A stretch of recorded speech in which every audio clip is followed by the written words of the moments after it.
Welcome back to the Gruber Morning Show. I'm Pete Gruber, Good morning. I'm Mark Schaffner. and the background today is Sedona. I wish I could say I took this picture because it's gorgeous, but we're using AI for pictures these days, and with great success. It's just amazing what AI can render. For those of you that come to Arizona, make sure you put Sedona on your itinerary because the Grand Canyon and some of the other sites here are fine, but Sedona is really the most spectacular spot we have here for tourists. Yeah, we have a lot of great spots here. And I agree with you, Pete. This particular picture, even though AI generated, looks actually really accurate. That would be Cathedral Rock in the background, Oak Creek here in the foreground, same type of desert landscape that you would see, really. So I'm impressed. And for those of you curious, what is all this red rock about? It's actually iron oxide, it's rust. And if you take one of these rocks and you scrape it or scratch it, it will turn tan or beige, kind of a light, dirty white. And the next rainstorm, it goes right back to being red because it rusts. So that's fascinating. the reason for all of this color that you're seeing in Sedona. So what we're going to do today is lead off with a story that's been hitting the news in the last 24 hours. We'll get to a question that we had holdover from our Roadster podcast yesterday, and then to questions, and then kind of continue on. This lead story has to do with the BMS 029 error. This is something that you and I know about, and Pete, and have discussed, but haven't really brought up much on the show, partly due just to how controversial it is. And one of the pieces of controversy is that people tend to want to ignore the error. They get the BMS U029 error or the BMS U018 error on their battery. They lose, two-thirds of their range, three-quarters of the range. And just to add some perspective here, this is for the Tesla Model S, the Yes. legacy Tesla Model S, which are now aging, of course. They came out in 2012, so some of them are 11 years old. Yep. And we weren't really sure how these batteries were going to go end of life. And we're beginning to see that there's an imbalance that's now occurring in the bricks of Right. of these battery packs. They had a number of problems, of course. Water ingress was one of the big ones as well, and Tesla solved a lot of that in the earlier packs. But this latest one, it's the BMS 029 and 018 errors, which indicate that there's an imbalance between bricks. And let's go into the technical part real quick here. Yeah. Inside a Tesla Model S, at the floor actually, you have a 1,200-pound battery pack. And it is comprised of 16 modules in an 85 kW pack, for example. Each of these modules is about this big. We should have brought one. We've got plenty of them next door. And they have a number of these cells. These are 18650 cells. And there are 6 bricks that are 74 cells each connected in parallel. And what ends up happening as these batteries age, and we've been doing this with the Tesla Roadster now for, almost a decade, a cell like this can go resistive. And when it does, in a parallel connected circuit with a bunch of other cells, it will begin to drain those cells. First, it's very subtle, but the safety systems in the car, the battery management systems, actually monitor the imbalance between bricks, which is the first indication something's not right. You've got a resistive cell. The problem is, if you charge a resistive cell aggressively, it will ignite, it will catch fire. So from a safety standpoint, they take great pains to make sure that if a imbalance is beginning to incur or to occur in that Tesla Model S battery pack, that they limit the charge that you can achieve with that pack for safety reasons. So on this particular story that's hitting the news wire, somebody bought a car. About 2 weeks later, they brought that car up to 100% charge, and as they were driving it, they noticed that the range was rapidly declining in their battery. So they went to Jason Hughes, right? Went to Jason Hughes and said, what gives? I just got this car. I don't know much about driving a Model S. And here's what's happening. Jason told the buyer of this car, put your car out on the street, roll down the windows, turn on the AC, do not drive it, and do not have it close to anything else flammable. That car is in extreme danger right now. It needs to get under 50% charge as quickly as you can, but not through driving. The person did that, and then went out to check on the car. I'm assuming a few hours later. And when they went out to check out the car, it was totally on fire. It was already basically a hunk of rubble. Yeah, now the details are still pouring in as the timelines. When did the owner notice it and all that? But Yeah. to be real clear here, this car catching on fire with an aged battery was not because Tesla has a design flaw or there's a safety issue in the existing batteries. It was because this particular pack was tweaked by a hacker to hide right. the air. That's right. This particular buyer went to the dealership after the car had burned to the ground and said, "What in the heck is going on?" And the dealership in email copped to hiring somebody to hack into the car and manually remove that BMS U029 air, so that the car that had reduced range was then sold to somebody as though it had a good battery with full range. Right. And as Jason points out, by the way, Jason Hughes has been in this industry for a long time. He was one of the original guys that was taking Tesla Model S battery modules out and using them in solar applications. He also builds some of the electronic interfaces. He's very knowledgeable. So what is going on here is, if the car had been left alone, it would have declined in range. If it had gone to a service center, they would have told the customer, your battery pack needs to be replaced. The Tesla service centers don't open up the packs and fix them right there. Their only solution at this point is to replace the battery pack. Then it goes back to Lathrop, California, where the reman center is, and then they rebuild these packs because they save all the cores, and then they go back into service as a remanufactured Tesla Model S battery pack. So in the meantime, some enterprising hackers found a way to disguise this error, which would then allow the car to charge again. The problem is you still have that problem in the brick, in that car, that imbalance, and you're creating a serious safety issue.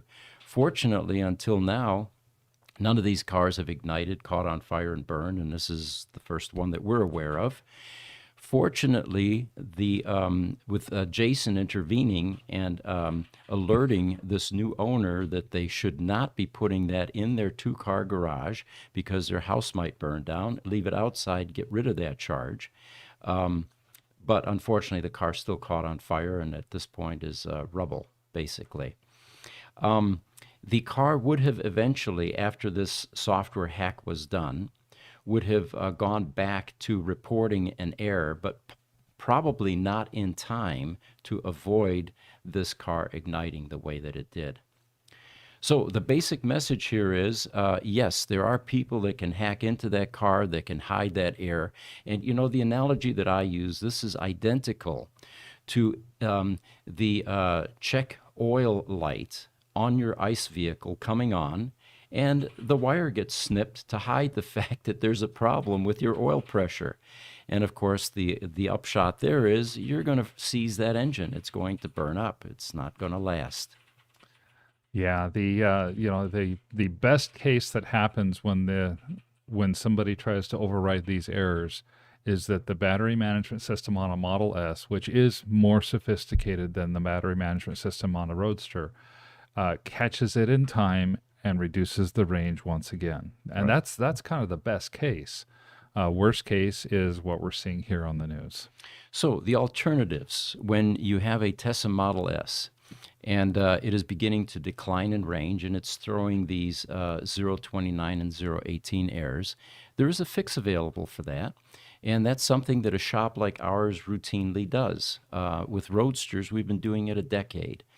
And what we end up doing is we identify through software which of the modules is having an issue and which cell. We can see the imbalance between them. Then we open up the pack, and we then go in and we find the offending cell that is draining that brick, or sometimes it is electronics. There are battery management boards on each of the modules. It could be a water ingress that caused some corrosion. You have an isolation problem. A lot of these problems are fixable. If it turns out the module is beyond repair, you can replace any of those modules out of those 16 in that 85 kW pack quite easily. So at the independent repair level like ours, there is a fix available. But I guarantee you, we don't just simply throw a software hack in there and disguise the problem and send the customer on his way. Yeah, exactly. And that's our shameless plug for Gruber Motor Company this morning. But it's something that definitely you guys can do, and we can take care of the underlying issue. Now let's get to a couple of the questions, Pete. I know we had one from Benner Pye that said, "What are the different environmental damages from lithium mining, such as leach fields?" That's one that we were going to take away for research. It came at the very end of our podcast yesterday, and I did do a little bit of research. What I found is that the strip mining that you do for copper here in Arizona, we're known for copper as being one of our major industries. And strip mining, which is environmentally damaging, you're taking everything off of the anywhere from first few feet to the first several hundred feet out of the ground, and you're extracting the copper, and then you're just kind of putting it back in, and you're largely going down to sterile soil. So there's a lot of environmental remediation that needs to take place. A lot of these types of things that we see here in the United States to remediate the environment are not occurring in South America or in China or in Africa. So the lithium mining process is similar. It uses a lot of water. The water ends up polluted with heavy metals, and in many cases, it's being released back into the environment. Not a good thing. Contaminating groundwater and.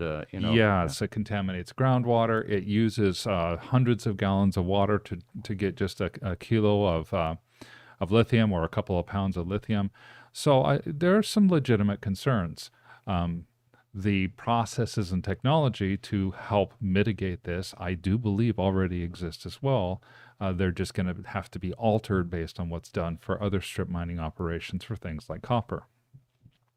One of the more interesting things that I found while I was looking at this, though, is their lithium demand has escalated. Mm-hmm. Well, lithium supply, we've talked about being growing as well. And as of today, so this is a 2023 article, it says the United States produces less than 1% of lithium in the world. It's all in Big Nevada, up by Reno, Nevada. And however, the U.S. holds the potential to become a major player in lithium extraction and production over the next few years. There are brines, rocks, and clays that contain lithium in Arizona, Arkansas, California, New Mexico, Nevada, North Carolina, Oregon, Utah, and Wyoming. Okay. And the quantity of lithium in all of these areas is enough to supply the entire world for its lithium needs at 2021 levels for 100 years. The entire world. The entire world. Amazing. Okay. So for those people that continue to talk about how, we're going to run out of lithium in 5 years, right? That's not going to happen. Hey guys, I got to interrupt. Yeah. I got to go check Instagram. Something happened. Sure. Okay. So you guys are going to see Jesse on the screen briefly. So to answer that particular question, yes, mining is damaging to the environment right now. I do believe that as the industry matures, especially here in the United States and in other first world countries, or with companies that are operating out of first world countries, even if they're mining in second or third world countries, you're going to start to see less environmental impact. That's just my opinion. Mm-hmm. And then, of course, the final upshot is we're moving away from lithium for batteries. And as the better technologies begin to emerge and the less volatile technologies, fire, yes, It looks like we have plenty of lithium if there's another use for it after the battery thing matures and we move beyond it. Yeah, I think lithium will continue to be parts of batteries, but it's not going to be nearly the percentage that it is now because there'll be other mixes and better technologies. Once we get to solid state batteries or to the smaller batteries with solar to help supplement whatever charge, you may find that the lithium demand drops off of a cliff. Awesome. Is Instagram back on? Instagram is back on, and we have a lot of questions that came in. If you want to skip the China one for a second, get some of these quick ones out of the way, that'd be good. We will. YouTube. Addicted is joining us. Welcome, Addicted. He says, good morning from San Francisco, California. Good morning. And it looks like Aaron Lambert, one of our social media guys who's not here today. We're short-staffed again today. Poor Aaron had his tonsils out as a grown man, and I guess that's really difficult. You're supposed to do that when you're a kid, and they promise you ice cream in the hospital and all that. Welcome, Aaron, for joining us. He's on YouTube. He says, good morning, gentlemen. Now I get to ask, why the sunglasses? Good one, Aaron. You know, Leaf Village Outcast on TikTok asked us the same thing. By the way, TikTok, you are seeing our background and have the full experience now. Very good. It says day 359 of asking why we're wearing sunglasses in stores.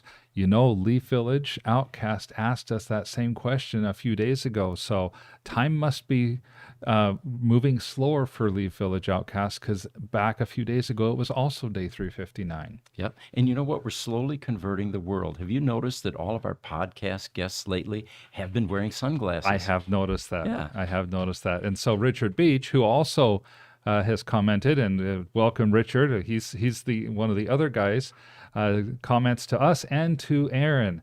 Sunglasses at home equals a game changer. Yeah, by the way, to both Richard and Aaron, this team just doesn't function 100% without you guys, so we can't wait till you guys get back. Yeah, love having you guys back and really miss you. Please come back. Yeah, please come back. Yeah, you're Jesse. You know, yesterday he was looking like one of those Japanese Benihana cooks, flipping food all around. He was dialing, he was clicking, he was typing. He's a very busy guy behind the scenes there without the staff. On YouTube, Niles from the Bion Danish Genome Institute has come back this morning, and good morning, he says, and good morning to you, Niles.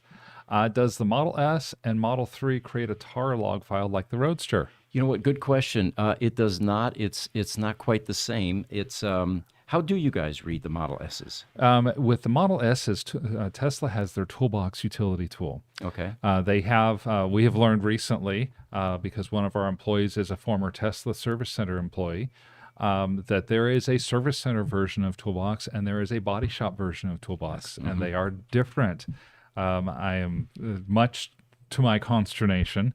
But we are able to use the car as the diagnostic tool, read the error codes and stuff off of the car using the Toolbox software, and put the car into service mode. Sure. And, you know, in all fairness to a Tesla, it's not that they want to cripple competition, that they don't make the full featured Toolbox available.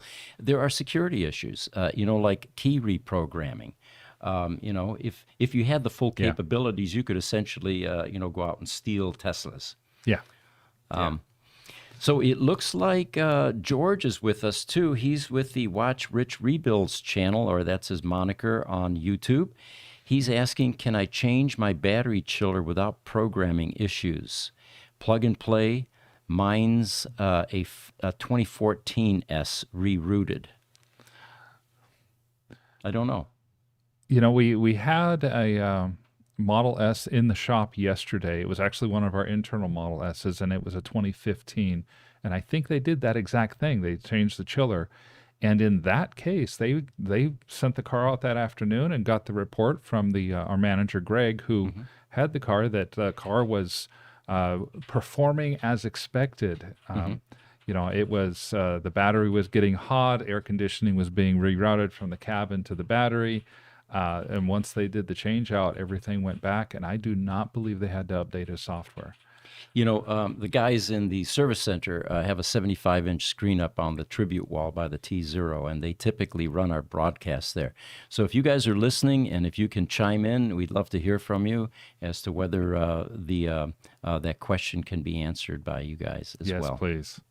On TikTok, OCD Auto has come to us this morning. Good morning. Is the CAN bus being used to turn on modules instead of an ignition wire? Oh, yeah, very much so. Yeah. Yeah, the CAN bus talks to the battery management system and the battery safety manager, and those two things are what manage the battery and turn on the modules. For those of you used to working on your own cars, you can change a door handle. It's all mechanical, no issues there. Try doing that on one of these Teslas, and you have to reprogram. You have to redeploy firmware. You can't change a body control module. You can't change a trunk control module. Anything that you do, the software needs to get updated. So You can't even change a trunk latch. yeah, right. Yeah, exactly. And of course, you don't have the software to do that. So as a hobbyist anyway. Yeah, I'll reserve my comments on that. Okay. TikTok. We have another smuggler is back on TikTok. Got the #1 gifter spot again today. So thank you, smuggler, for the gifts. Someone earlier asked, and I think it's already scrolled away, but I remember it. They want an update on the 3 0-mile roadsters in China. And, yes. Let's do Let's that. go ahead and get to that one now. There are 2 more bids that came in, by the way. One of them now took us just, above 7 figures. And I don't want to give the actual amount because we're still vetting that bidder. There was another one that came in after that to $800,000. So we've gone from $750,000 to $800,000. And it looks like we have a couple of people interested in these cars now above 7 figures. But until we get final confirmation, we want to make sure that this is a legit bid. We're not going to post that as of yet. But if you go look at the listing, there is some additional information. The current owners are in China and have been all this week. They attempted to take additional inside pictures and go in the trunks, but it turns out there's so many twists and turns here. Right? The keys, which were supposed to have been in the management office, and someone said that they had them a few weeks ago. It turns out that those keys were not available, and the manager that knows where they are passed away. So there's a massive search right now looking for keys, and there's an effort now to get them replaced. They asked us if we had any. All we have is key blanks. We don't have the fobs. It's a long story, but there's certain Roadster parts that are very difficult to get. But the current sellers went to Tesla, and it turns out that they are going to be able to provide the fob keys for these cars and recut the metal portion. The Roadster key is kind of a hybrid key in that it is not 100% fob. It's got the old metal key portion along with a fob. It was the early generation key fob conversion. So we've got that going on. The other interesting thing that came out of this was our Roadster historian continued to do some digging because we're trying to find out where that 4th car is. Apparently, there were 4 cars purchased, 4 Roadsters purchased. The last one that's unaccounted for was VIN 1185.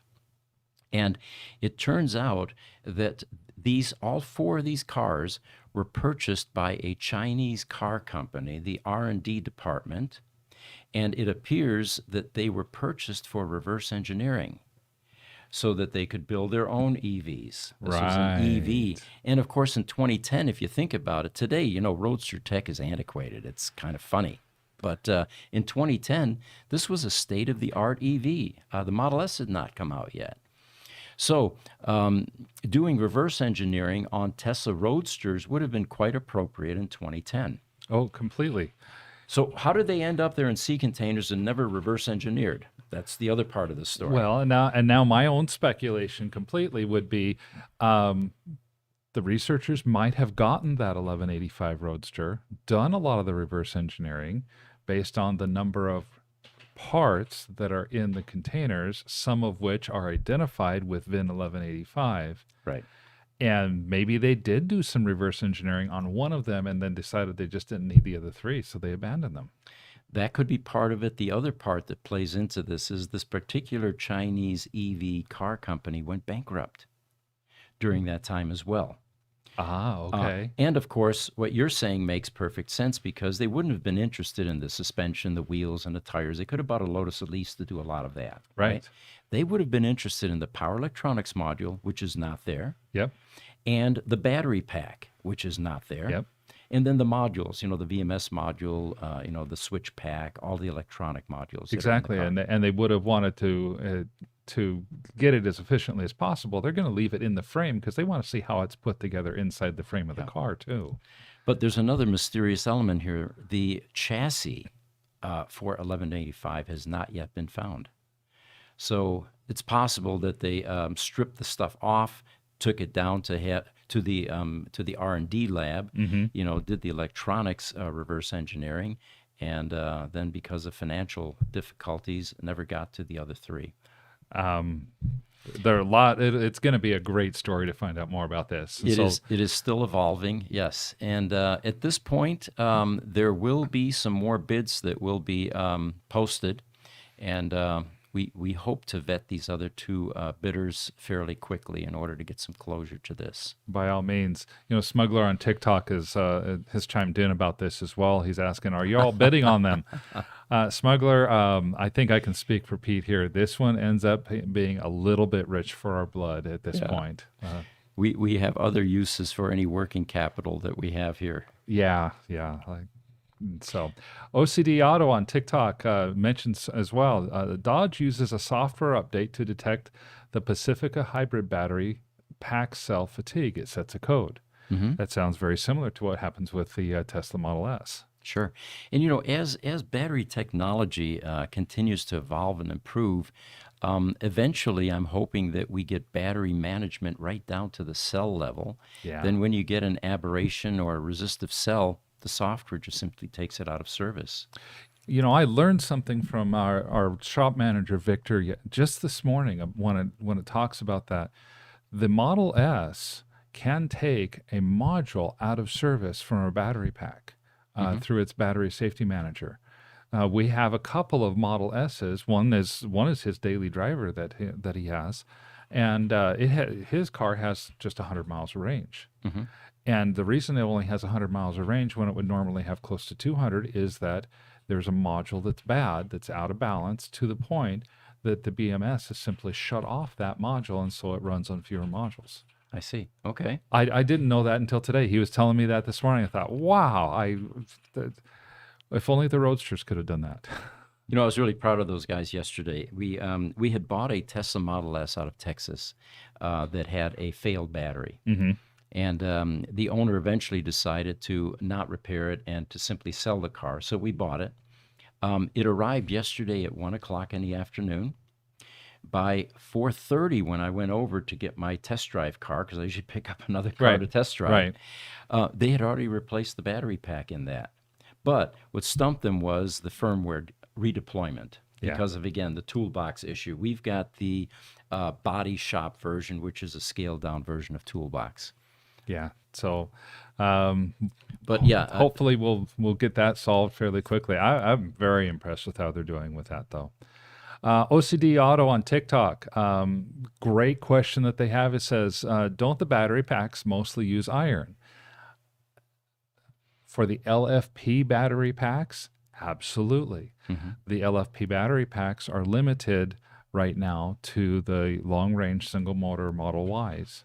There may be a few Model 3s that are running on LFP, but those are the newest battery packs. All of the older battery packs run a lithium ion that has very little, if any, iron in it at all. Okay. And then TikTok, Smuggler, I will place a bet that y'all will see them for upgrades and restoration. Oh, the China cars. The China cars. A lot of, or some of the early bidders on these were thinking that this is a car they would like to buy, put a battery in, upgrade, and drive. And I warned them against that. I said, this is not the type of car.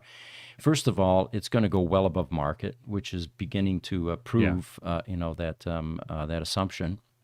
And so if you were to put it back on the road, you're destroying all of its equity and value. Every time you drive it, you're losing, thousands of dollars. Yeah. So these will be Picassos on the wall. They'll be like that fine bottle of wine that turned to vinegar 100 years ago, but the bottle keeps going up in value because it has a special pedigree. And as I've been saying all along, I want Elon to buy these. I want him to put one of those into every single gigafactory for display for all of the people that show up there that want to see what the early days of Tesla were like. I can't agree with you more. I think that would be a great resting place for these. On YouTube, Tesla Charged comments says, "Hey Pete, I have a Model 3 standard range with a cell group that's out of balance as I got a notification.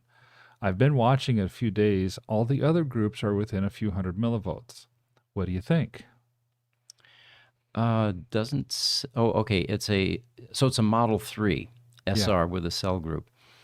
You know, I could express an opinion here, but we don't work on any Model 3 battery packs yet because they're under warranty.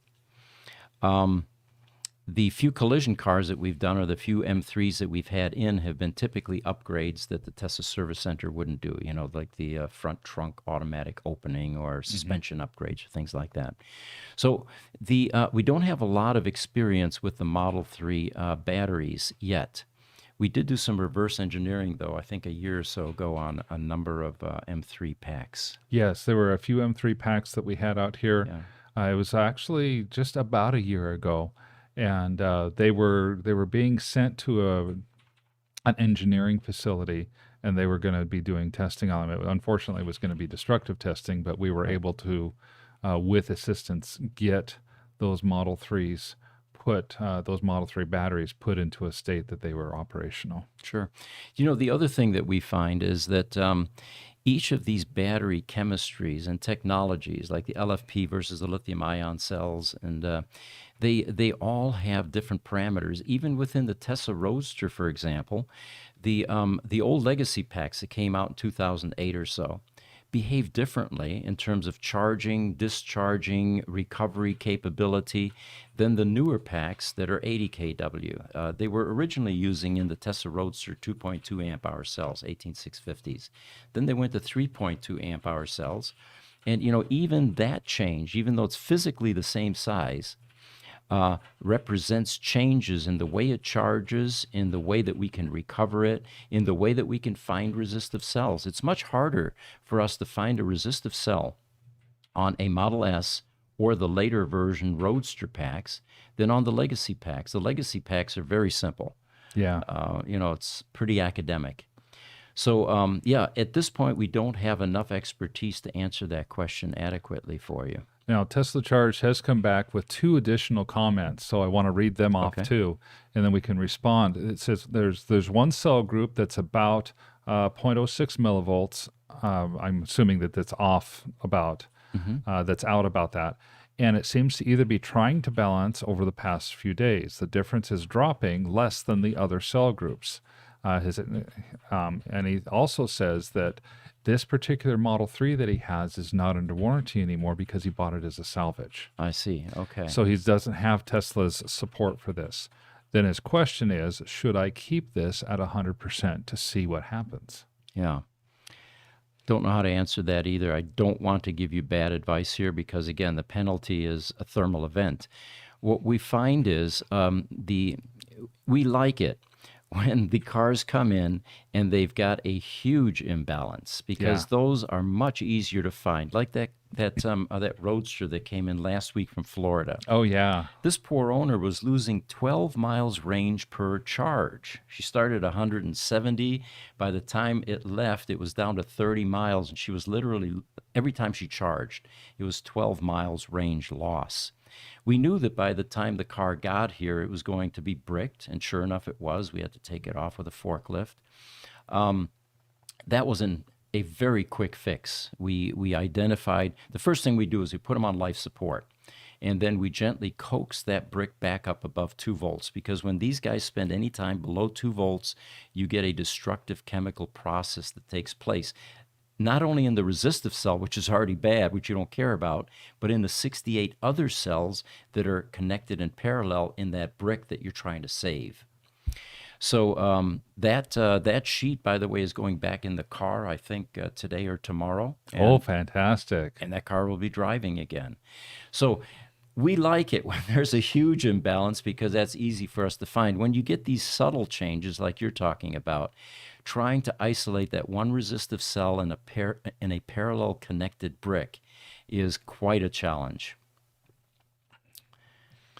On Instagram, Salah Hadin Samini says, how do I join Gruber Motors to work on the electronics lab? In the electronics lab, well, you can apply to ev@gruber.com. We've got a young man right now that wants to intern here for the summer. We also do that. And oftentimes, these interns go on to illustrious careers with the EV manufacturers. One of them is with Tesla now from last year.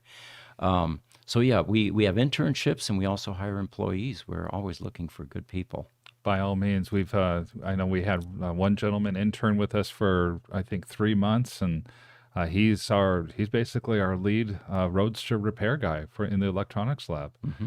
So Scotty he's really good at what he does. On YouTube, Trucker Alistair is back.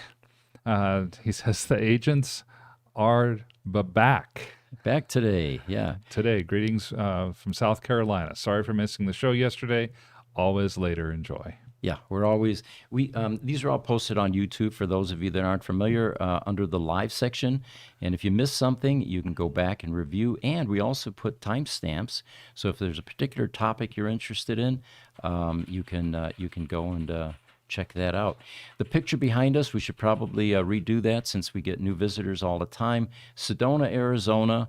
And I wish I could say I took the picture. I didn't. It's AI generated, and it is a spectacular vista.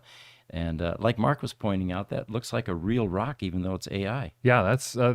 I've seen this enough because I love the Sedona area. It's my favorite spot in the entire state, especially up in Oak Creek Canyon. But that would be Cathedral Rock in the background, and Oak Creek. In the foreground, this area. If you were a photographer standing here, you'd be south of Sedona. There's a small Arizona state park. The name eludes me right offhand, but you go back, you can see Oak Creek and get a picture that looks almost exactly like that. So I'm very impressed with the AI. Mm-hmm. We've got a YouTube. It looks like Leia W. is saying Elon wants those signed title documents back too, doesn't he? Those are the manufacturing certificate of origins. And, if he buys the cars, yeah, you're right. He could frame those and put those up in the lobby along with the cars. That's right. I'm really going to plug this until he finally decides that these cars are, that he's the right guy to buy these, Oh, absolutely. Absolutely. Let's see. Oops. No, Niles from the Danish Genome Institute on YouTube. He's asked us, are you guys following Prieto battery systems in Colorado? It's an interesting new battery tech progressing slowly but surely. I am not familiar with it. Have you guys heard of it? I have not. There's one. As of yet. Yeah. We can take note though and research that. We're always interested in those new battery techs. Yeah. Thank you, Niles, for that tip. We really appreciate the heads up there. Mm-hmm. And then TikTok, OCD Auto is back again with another question. Are there a series of buttons that you can press on Tesla to get trouble codes or a post-scan report? I wish. Back in the day, we actually had some Linux codes that we were able to insert in the MCU to do certain things like put it in service mode, for example. Right. Now, you probably know more about this than I do, but this is a Linux-based platform in these MCUs. So, yeah, the MCUs do have that. When you have an alert or a trouble code, there'll be a small red triangle with an exclamation point in the middle, and it's on the very, very top, just to the left of the center. If you press on that, you will get to see what the trouble codes are. Again, the car becomes your diagnostic tool much more than the older cars where you have to have an OBD2 sensor. You will not get much of an explanation of what those codes mean, and it does not give you all of the codes. It only gives you the codes that they've decided are worth presenting to customers. If you get the Toolbox 3 subscription with Tesla, however, you get the Body Shop Edition, and it will you can put the car into Service Plus mode at that point using the Toolbox 3, and then you can simply with Toolbox 3 say, give me a list of the codes that are of what's going on, and it will give you a complete list of codes, and even better, like some of the more advanced OBD2 sensors. I happen to use one called Blue Driver, I think is what it is. It runs on Bluetooth, goes to my car, it gives me my codes, tells me what the codes mean, tells me what the common fixes are, and gives me a link to Amazon if I want to buy those parts. Tesla does kind of the same thing in Toolbox. They'll give you the codes, give you a link to an article if they have researched it and documented from their service centers what they've done to fix those codes in the past. And so you get not only an idea of what it is that's going wrong, but you get an idea of what's going to be necessary to fix it. In many cases, it does say, well, this is going to have to go to the service center to get fixed. But they are sharing some of their knowledge base, then it sounds like. Yes, they are definitely sharing some of their knowledge base. And it makes that Toolbox subscription, which is fairly pricey. I think it's around $3,000 a year for a body shop, but it makes it really useful and gives you some value. You know, back in the day, early on, before Toolbox was available to shops like ours, we actually briefly considered hiring software developers working in Linux to develop a Toolbox version of software. Yep. And I mean, that's the other option to any of you out there working on it if you want to spend that $3,000 per year, or you want the full featured version, which is not available to body shops, or at least body shop status shops. I don't think anybody other than Tesla service centers are allowed to have the full-featured Toolbox software that I know of anyway. Not that I know of. It's not that we're not trying, but so far we haven't been very successful. On TikTok, Inaku Ikimasho, hopefully I didn't butcher that name too badly, says, please open a garage on the East Coast in the nation's capital. We get asked that a lot. Yep. Thank you for asking. It's a manpower thing more than anything at this point. We have lots more business than we can handle, and opening yet another operation would just don't have the bandwidth for that. But there will be many other shops like ours that will be emerging because of the demand in this industry. Well, most definitely. You know, one thing that we've asked our audience to give us in the past, and I want to ask again, I think you'll remember, if you have or know of shops that are starting to do the EV repairs, tell us.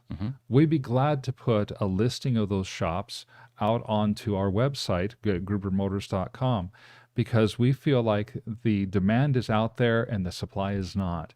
Now, these are not going to be vetted shops. They're not coming with our recommendation per se, but we do think that having a directory of those shops would be valuable to the EV community. But like eBay, there will be a repository of testimonials. So, there will be customer endorsements that will give you a clue which the great shops are. Absolutely. Another one on TikTok from OCD Auto. I'm ready to work for you if I can work from home. Well, right below it too. From Bion. Do you have tasks suitable for remote work, or is it all on site? You know, it's all on site. The cars are here, unfortunately. It's kind of the story that I give to some of the employees here that will call in and say, you know what, I'm going to work from at home today. I say, wait a minute, you're our maintenance guy. How are you going to work from at home? Does the stuff that breaks here break at your house too? And will you fixing it there fix it here?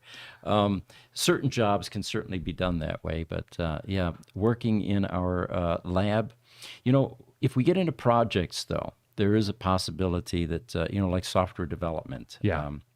So that's something that in the future I think we could look at. That's projects like that have a possibility, but I would say 99%, if not more than 99%, of what we do with Gruber Motors right now is a work from the shop type of a situation. It looks like George with Rich Rebuild's channel says, off topic, but what was the first cars you guys ever owned? Oh, that's a great one. Okay, the first car I ever owned, it was a 1973 Chevy Nova inline 4-cylinder with a 3-speed on the column. My at the time I was in high school, was not interested in cars. I was like, I'm not going to do manual work when I grow up. I'm going to do office work. I've gotten to where I do a lot of car repairs once I found out how expensive it is to And how have much somebody fun, else. yeah, and how much fun it is compared to Oh, software work, right? there's such a sense of satisfaction Yeah. of being able to build and watch and see what you do. So, one of my proudest things was, I know off topic here, one of my proudest moments was rebuilding the front end suspension on my GMC Yukon. Cool. Okay. Took it in for the $69 front end alignment when I was all done, and the guys called me back 20 minutes later and like, I think you're gonna have to pay a little bit more. This is pretty badly out of alignment. And I'm like, well, of course it is. Why do you think I took it to you? But that was my first car. It was a 73 Nova. My brother-in-law and my dad rebuilt the engine for me and drove it for a couple years, and I missed that car. Very cool. How about you? Well, for me, high school car, George, it was a 63 Ford Falcon with a 144 cubic inch engine in it. Back then, Ford had 144, 170, and a 200 cubic inch six-cylinder engine. And we were poor. I was 17. I paid $200 for it, and the thing sounded like a sewing machine. All the hydraulic lifters were shot, and we eventually repaired that. Then I burned up the clutch on it. It was one of those 3 on the tree, Oh, yes. Yes. Same as me. And, of course, being a kid, I was trying to burn rubber all the time to do what the rest of my high school buddies were doing. But the most frustrating thing about that is my friend inherited his father's 1963 Chrysler.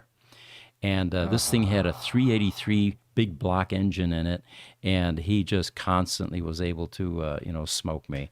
It had a push-button transmission, actually, in his car, and what he would do is he would sit there, he would rev up the engine and throw it in second gear with that push-button, and then just lay a patch of rubber about 100 feet long, and then wonder why his tires didn't last but a few thousand miles. Of course, Yeah. of course. But, yeah, those were the days. Thanks for asking, George. Very much. Real quick, guys. Yes. Instagram is probably going to die. I didn't realize this, but the phone is Battery. probably going to die. So, Instagram, you can hear me. We will have it for you better next week. I promise. Better production with 2 people missing on a staff of 3 in the production behind us here. The phone apparently didn't get charged. So, we'll do a better job next week. Well, and for Instagram, watch us on YouTube. We do post this afterwards with timestamps. And Jesse, I was going to ask as well. We're still posting on Spotify as well, correct? We are, yep. So Yeah, usually within the same day. Okay, so you could get on Spotify as well. All right, so I've got a news item for you guys. I've been itching to do this now, 2 sessions actually. Yes. And since it's a high-tech show, it's not quite EV, but I have something here to show you. This is the Brick, the first cell phone, and made right here in Arizona, and it was Motorola that made it in Scottsdale, one of 2 plants. I'm not sure which one, probably 82nd and Roosevelt. It was released April 3rd, 1973. So last month we missed it, but the 50-year anniversary of the cell phone actually occurred in April 3rd. It was developed by Motorola, and a key individual involved was Martin Cooper. Can we throw up an image of Martin holding the Brick and the later cell phone? And this was taken recently, so this is what Martin looks like today. And 50 years ago, I bet you he was a young, strapping guy holding that Brick. But so the story on this is that he made his first Brick cell phone call 50 years ago on the streets of New York on 6th Avenue, right next to the Hilton Hotel. At the time, Martin was head of the communications division at Motorola, and he was demonstrating his company's latest invention in New York. There were passerbys that saw him standing outside talking on this thing and had no clue what was going on. That's so cool. Now, a few years prior to that, mobile or not cell phones, but mobile phones came out. And I know this well because my high school job was part-time initially and then full-time, was repairing 2-way radios, cabs, for example, and occasionally we'd have a rich guy show up that had a mobile phone in his car. And quite literally what these were, if you can picture a desk phone, that was mounted on the console inside the car. And when you picked up the handset, you keyed a transmitter in the trunk. It was usually about 100 watts or so. And then you would get connected to a mobile operator. This was a live human being sitting somewhere that was able to dial a number for you and then patch you through. Oh my gosh. So you would pick this up. You would say, mobile operator, I'd like to dial. And then, back then it was Congress 63986. They had a combination of alpha and numeric. Yeah. She would then dial, or he, and then you would be patched through and you would actually be able to drive and talk on the phone. So this was almost like, texting and driving, except you had to hold a handset. I So found one. think of it, it was probably equally as dangerous back then. One of these things? That is one of those things. There you go.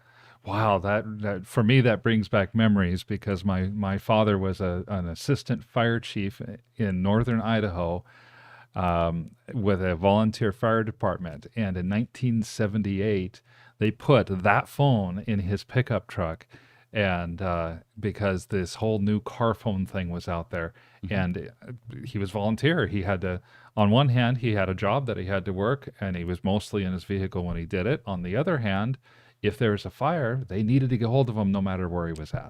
Right. And you said he was a visionary because he could see the future of cell phones, Oh right? yeah, he came to us shortly after we installed that phone. He's like, man, if I had $1,000 extra, I would put it right now into one of these companies because these telephones are going to be a thing. Eventually, people are going to be able to just talk on them and not even have to have a car. There'll be like a battery with a phone or something. He says that everybody's going to have one. Unfortunately, he didn't have the $1,000 and didn't invest, and so I have a job that I work. So for those of you that are into technical stuff, we have one of these, and I bought it at a garage sale, guys, about 10 years ago or so for next to nothing. Now these things are probably worth money. I think the funniest thing I did was we had a electronics store here in town, Fry's Electronics. Huge. It was the size of a grocery chain type store. And one day my boys and I decided to play a prank. So I brought this with me. I had this up to my ear, and I was pretending I was talking on this as I walked into this electronics store where all these technical guys were. Half of them recognized that this isn't possible. This network died many years ago. I think the only place at that time that was still using 2G was Russia or something like that, some backward country. But it's a lot of fun. Oh, that wouldn't have even been a 2G network. That would have been the original analog first generation network. Oh, that's true. They were saying that it would have been analog. That's what OCD just said. If you look at this right here. Right. Yeah, OCD Auto on TikTok said the same thing. He says, my Radio Shack scanner would pick up these phone calls back in the day. All right, I got to share one more thing then. Since you said that, OCD. One of the things we used to do in the lab that I worked in, the electronics lab, we had a Cushman C5 communications monitor, and we would use this to dial in the frequency of the transmitter for the customer that showed up with his two-way radio. The FCC allocates frequencies, and everyone had a different frequency, so you didn't, talk over each other. So what we would do during lunch for entertainment was we would dial in the mobile phone frequency for these car type, right? And the rich guys were typically at that point in time calling their mistresses during lunch. Oh, fantastic. And it was highly entertaining, but you could actually monitor. And, the people using these things didn't realize they were going over the airwaves. It was not a private conversation by any stretch of the imagination. It was kind of like the old party phone lines that used to be out in the rural areas where you didn't get a dedicated phone line to your house. You got a party line. And if you picked it up, somebody was talking, you politely hung up again. That's right. Oh, wow. Bringing back history, and this isn't on our article list, but it's something that I had come across recently. It was 139 years ago this last Saturday that the first traffic ticket was issued. Oh, is that right? Yeah. It was issued to a cab driver. He was going 12 miles an hour in an 8-mile-an-hour zone. Speeding. Yeah, he was speeding. Yeah. He was driving an electric car. Oh, no way. Yes. Okay. He Very was cool. the Electric Automotive Vehicle Company had issued cabs, had put cabs out in New York City. And this gentleman was driving his electric car 12 miles an hour as a cab, and a police officer on a bicycle rode him down you're speeding. They didn't have such a thing as traffic tickets, so he hauled him off to jail for the night. Oh, no way. Yeah. I wonder if they had speed limit signs back then too, or if he just arbitrarily decided, you went, you were faster than I was, so therefore you must be driving unsafely or something. I'm not sure. I do know that the speed limit at the time was 8 miles an hour on straightaways and 4 miles an hour as you turn corners. That was it. That was it. Okay. Very cool. Oh, looks like we got a lot of questions coming in. Yes. TikTok. Hans Robert Eder says, automated message just took the #1 gifter spot. Welcome to the stream. Well, welcome. Welcome to the stream. You took it over from Smuggler. Thanks for joining us. LinkedIn, Damon Dillon says, I like the background. Beautiful. Sedona again, and AI generated. Jesse, can we throw up the car, the Tesla Model 2? And it leads me into my next news item. Tesla's going to start advertising its cars for the first time. That was released at the investor or the latest stock day, I think. And as you know, Tesla has always been proud of the fact that they don't need to advertise. Right. But as you were saying, Tesla did something completely different than the other car companies. Instead of spending hundreds of millions of dollars on both, print media advertising and, ad agencies, Chat Day, for example, those guys don't come cheap. They decided to create a bonus program for gifts for the people that were recommending people to buy Teslas. That's right. And a lot of these people got a brand new second generation Roadster that they're now waiting for, of course, which is a $250,000 car for having a certain number of referrals that they're responsible for. Well, there's nothing like the idea of referrals. That in marketing parlance, it's kind of, that's your marketing 101 type of thing. It says the best marketing you could ever have is when people talk positively about you to somebody else. Correct. Mm-hmm. And I saw the article, and I kind of take issue with the title of the article because it says that Tesla is going to advertise its cars for the first time. Yeah. No, that's not at all true. Tesla has been advertising its cars for years. They just haven't been paying for it. Mm-hmm.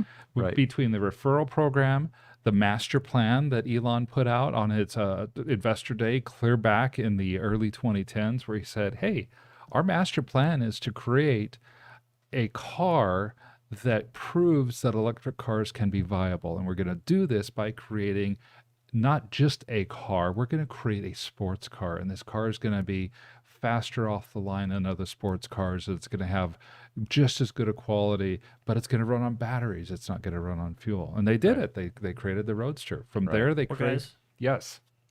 how much do you think it costs to send a Roadster into space? Probably more than a billboard. You know? Totally. Yeah. Oh, yeah, yeah, that's true. totally. It's a good marketing scheme. Yeah, and it's all, that's what it's all about. Elon Musk is a master at social media. Mm-hmm. He's on Twitter, he's on Facebook, he's on LinkedIn, he's on Instagram. He's constantly talking to people. In fact, a lot of people at Tesla are constantly talking to people. They created their high margin car with the Model S, and they created few enough of the Model S to make it buzzworthy and to have more demand than there was of supply. That was intentional as much as anything. Mm-hmm. They didn't want a car where like Beanie Babies, when there was the fad of Beanie Babies in the 90s. Okay, well, we're going to go and produce 3 billion Beanie Babies. Well, saturation. they saturated the market, and pretty soon nobody wanted Beanie Babies. No, they kept their production levels low, partly on purpose because they wanted to learn from the production process and have a high margin car that would fund future activities. Mm-hmm. It wasn't until the Model 3 in 2018 that they said, okay, we're ready to put a car out for the masses. So this investor day, there were some other things that were talked about at the shareholder meeting, and they're working on new products, of course. And, every time we hear about another Tesla vehicle, Model 2 kind of comes into play. Mm-hmm. And then they occasionally tease us with a silhouette of a black car, right? Well, the curiosity finally got the best of me. I said, all right, AI is pretty smart stuff. I'm going to ask AI, what will the next Tesla car, the Model 2, look like? And this is what it came up with. And you know what? I like it, and I'm going to stick with it. until they come out with something. This is what I would like to see them make. That is a great design. I like that design better than the Model S. It's got both the Model S vibe and the new Roadster vibe in it. And somebody pointed out that the hood emblem is not quite the Tesla logo to avoid maybe infringement or something. I'm not sure. But if you look closely at the car, I'm not sure how you get in the car because the door handle is completely flush, which may be a design improvement. Yes, it might be. Remember, we've got the protruding handles, but they're chrome, right? Yes. In this case, maybe they have finally figured out how to make them completely invisible, and when you walk up, they suddenly appear. But anyway, Hard to tell. It's to me that's a great AI render, and I hope that the Model 2 does end up looking up something like that. so the lesson there is if you're ever curious about anything, just ask AI, and it will give you something to think about. All right, so YouTube. It looks like Niles is back. He says Prieto. That was that battery company that he told us about. It is a 3D mesh battery that shortens the distance of the that the lithium travels. The cathode and anode is intertwined like steel wool with a liquid insulator added.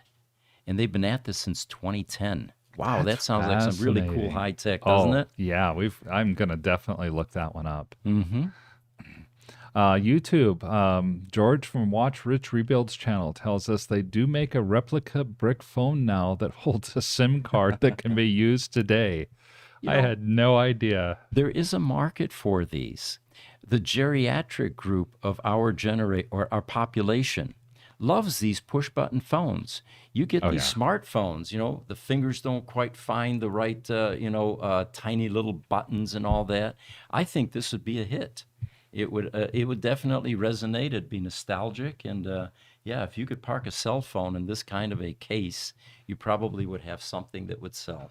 I think so as well. On TikTok, OCD Auto says that speed limits point to how our society has progressed. Yeah, we've gotten much faster. So does that mean that the 85 mile an hour speed limits? I just saw George's comment. All right, George with Watch Rich Rebuilds channel, he says, "Can AI make a picture of Pete with hair?" LOL. We should try that. Yeah, we should try that. We should try that. We'll bring that to the next show, guys. Next Tuesday, I will ask AI to give me a head of hair in a variety of poses. We even thought about continuing with this Ask AI concept because some people pointed out when I posted this picture of the Model 2 on various social media sites, it basically went viral because everybody's waiting. What is this new car going to look like? Yeah. Somebody said, can you ask it to do a Cybertruck as well and see how it deviates?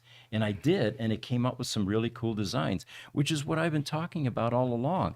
The design teams now at these car manufacturers, if they're not using AI, they're making a colossal mistake because the variations that it can provide you are almost infinite. And now you get inspiration. Yeah. Yeah, absolutely. They can become your design. You have an article here about Ferrari. Yeah. Let's talk about that for a couple minutes here. So it came up on a Facebook feed, actually. A friend of mine posted it.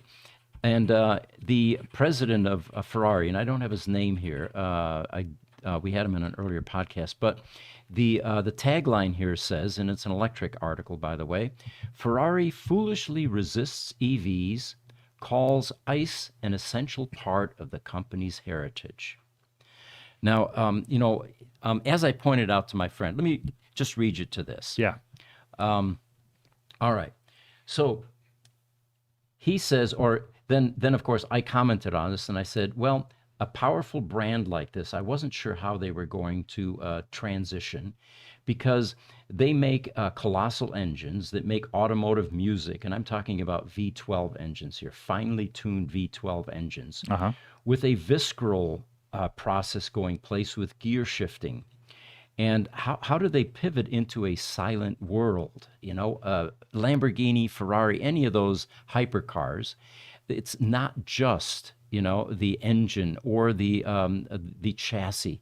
It's the sound that goes along with it. So I knew they were going to have a hard time. But Stephen or Fred Lambert, who is the editor at Electric, he summed it up very nicely by quoting Steve Jobs, and he says this. Steve Jobs does. He says, "Some people say give customers what they want, but that's not my approach. Our job is to figure out what they're going to want before they do." And I think Henry Ford once said, "If I'd asked customers what they wanted, they would have told me I want a faster horse." People don't know what they want until you show it to them. And that's why I never rely on market research. Our task is to read things that are not yet on the page. And touche. Oh yeah, that's a great quote. You know, I this article intrigued me so much. That's why I wanted to bring it up to you. That I went out and I scanned Reddit. I looked at the press, saw what was on Google. BBC put out their take because you know how most places will give a kind of an inherent slant to an article that they write. Even the Electric. You know, the Ferrari's out of touch, and a lot of the U.S. press was saying stuff like that. The BBC put out an article, so the British broadcasting, and didn't have really any of the sensationalist, editorial, out of touch type of wording. It was more of just kind of the facts of what the interview was. So, and so here's kind of my take. Ferrari is going to introduce its first electric car in 2025. That was part of that interview, that they are going to do it. But it's not going to discontinue making its ICE engine cars until at least the late 2030s. Mm-hmm. And that's what everybody has picked up on, is Ferrari's announcing they're not going to discontinue ICE engines. You know, Volvo and Audi and VW and BMW, et cetera, have all announced this. And Ferrari's like, no, we're not going to. Mm-hmm. We're not going to follow the crowd. Its strategy is at odds with other supercar makers. For example, McLaren. Right. They say technology is not ready for use in supercars, EV technology, because of the weight of the battery. They Mm-hmm. want to wait until lighter batteries can come out so that the supercars can be even faster. And then the leader of Ferrari also says it would be arrogant to dictate to customers what they can buy. Well, that almost goes diametrically against what you just quoted. Exactly. They are the ones that are saying they're going to rely on the market research. They're going to rely on the customer, you know, to tell them I want a faster horse. Yeah. You know, that's exactly what they're doing. They're hedging their bets, in my opinion. They don't want to move away from ICE because they're afraid that people are going to still want ICE cars. The one thing about Ferrari that BMW doesn't have, and Mercedes doesn't have, and VW doesn't have, and Ford and Chrysler, and you know all these big automakers, is they're not a big automaker. Mm-hmm. They can afford to sit in their corner and produce 1,000 cars a year, knowing that they're going to get a couple $1 million per car if they decide that they're going to continue at the very, very high end of it, and be happy and go home. Mm-hmm. So they're such a small player when it comes out that they're honestly, I think Ferrari got great marketing from the controversy. Yeah. It's interesting how the bans will affect them, because you know a number of countries now have dictated that by 2035 you're not going to be able to manufacture ICE vehicles anymore. Yes. Maybe Italy will look the other way because they have two major hypercar manufacturers that are contributing to the economy. Right, because they have Ferrari and Lamborghini, and Lamborghini has already started that process, although they're going hybrid first.